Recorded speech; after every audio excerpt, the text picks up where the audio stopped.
खरं तर 2 तारखेला होळीच्या दिवशी 2 JR बारामती संदर्भातले प्रकाशित झालेले आहेत। एक म्हणजे मेळदमधील आयुर्वेदिक महाविद्यालयाला स्वर्गीय अजित पवार शासकीय आयुर्वेदिक महाविद्यालय व रुग्णालय असं त्याचं नामकरण करण्याचा JR निघालेला आहे। त्याला जोडूनच बारामतीमधील जे अस्तित्वात असलेलं पुण्यश्लोक अहिल्यादेवी होळकर शासकीय महाविद्यालय याला जोडून जे असणारं जे संलग्न असणारं एकाच कॅम्पसमधील जे रुग्णालय आहे त्याला स्वर्गीय अजित पवार रुग्णालय असं नामकरण झालेलं आहे। आणि त्याच्या महाराष्ट्रामध्ये बारामती परिसरामध्ये अतिशय त्याच्याबद्दल शंका आणि त्याच्याबद्दलचं अस्पष्टता निर्माण झाली आणि त्याच्याबद्दलचा विरोध आणि त्याच्याबद्दलचा निषेध व्यक्त करण्याची भूमिका संपूर्ण महाराष्ट्रातील धनगर समाज असेल आणि संपूर्ण हिंदू समाजामध्ये निर्माण झालेली आहे।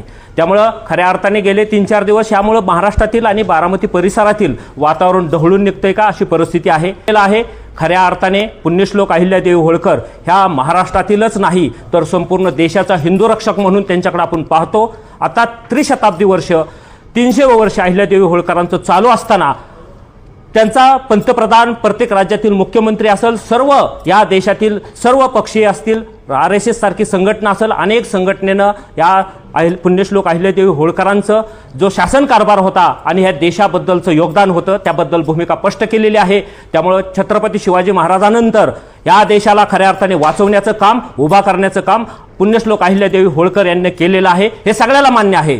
परंतु बारामतीमध्ये आपण जर पाहिलं ज्या कॉलेजमध्ये हे छेडछाड करण्याचं जे चुकीचं काम झालेलं आहे त्याच्या विरोधात खऱ्या अर्थाने बारामतीतील संपूर्ण धनगर समाज हा नैसर्गिकदृष्ट्या याच्या विरोधात गेलेला आहे। त्याच्याबरोबर हिंदू समाज सुद्धा ह्याच्या विरोधात गेलेला आहे। त्यामुळे खऱ्या अर्थाने हा जो ज्या पद्धतीने छेडछाड केलेले तुम्हाला मी सांगू इच्छितो 2023 मध्ये ज्यावेळेस महाराष्ट्राचे मुख्यमंत्री एकनाथ शिंदे होते आणि उपमुख्यमंत्री देवेंद्रजी फडणवीस साहेब होते त्या काळामध्ये बारामतीमधून मी त्या विषयाची मागणी केली की ह्या महाविद्यालयाला अहिल्यादेवी होळकरांचं नाव देण्यात यावं आणि त्या काळात गोपीचंद पडळकर असतील राम शिंदे साहेब असतील एकनाथ शिंदे साहेब असतील आणि देवाभाऊ फडणवीस साहेब असतील त्यांच्या महायुतीच्या सरकारनं खऱ्या अर्थाने या महाविद्यालयाचं नाव अहिल्यादेवी होळकर अशा पद्धतीने केलेलं आहे। त्याला जोडूनच दुसऱ्याच 31 मे 2023 ला हा निर्णय घेण्यात आला। त्याच्यामध्ये एक गोष्ट राहून गेली होती की रुग्णालयाचे नाव देण्यात यावं असं राहून गेलं होतं।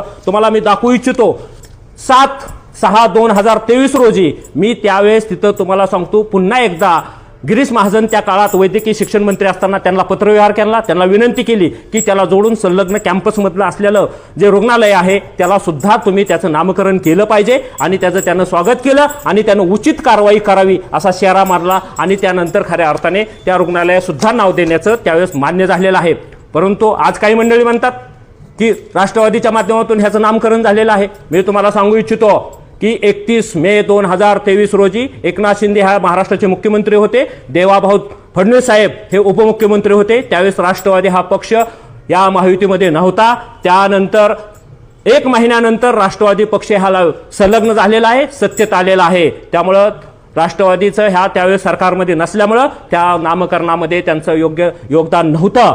परंतु अजितदादा पवार स्वर्गीय अजितदादा पवारांना त्यानंतर आम्ही सत्तेत आल्यानंतर ह्या संदर्भातली माहिती दिली त्यांना सुद्धा त्यावेळेस त्या महाविद्यालयाचं आणि रुग्णालयाचं नावाचं समर्थन केलेलं आहे आणि त्यांच्याच निरीक्षणाखाली त्यांच्याच मार्गदर्शनाखाली त्या ठिकाणी अतिशय मोठ्या स्वरूपात नामकरणाच्या पाट्या लावण्यात आलेल्या आहेत आणि योग्य त्या सूचना केलेल्या आहेत। त्यामुळे त्यांची इच्छा होती की त्या पद्धतीनं तिथं घडावं आणि त्यांच्या इच्छेविरुद्ध जाऊन आज त्यांच्या नंतर पश्चात 1 महिन्यानंतर अशा पद्धतीचा निर्णय होतो हा खऱ्या अर्थाने इथल्या हिंदू समाजाच्या आणि धनगर समाजाच्या भावनेला कुठंतरी ठेच पोहोचवलेले आहे। हे आमची यामुळे भूमिका आहे। ह्याचा अर्थ कुणी काढू नये की आम्ही अजित पवार नावाला विरोध करतोय। अजितदादांचं योगदान हे बारामतीसाठी राहिलेलं आहे हे सर्वांना मान्य आहे। इथला विरोधक असेल सत्ताधारी असेल महाराष्ट्रातला त्यामुळे अजितदादांच्या नावाला आम्ही कुठेही विरोध केलेला नाही। परंतु पुण्यश्लोक अहिल्यादेवी होळकरांच्या नावाला जर तुम्ही अशा पद्धतीने छेडछाड करणार असाल तर आम्ही ते मान्य करणार नाही। इथला समाज हिंदू समाज इथला धनगर समाज मान्य करणार नाही। त्यामुळे आम्ही येणाऱ्या 9 तारखेला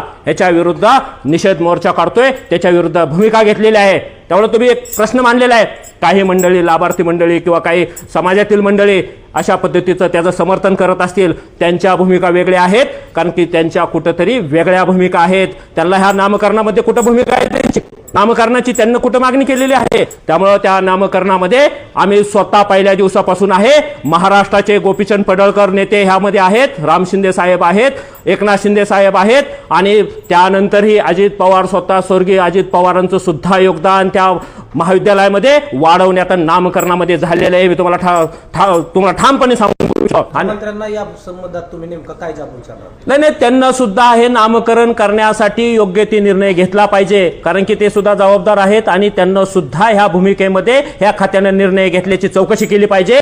त्यामुळं तिथं निषेध मोर्चा आणि त्या पद्धतीनं त्या परिस्थितीत आम्ही तिथल्या पोलीस स्टेशनला पत्रव्यवहार केलेला आहे, प्रांताशी पत्रव्यवहार केलेला आहे.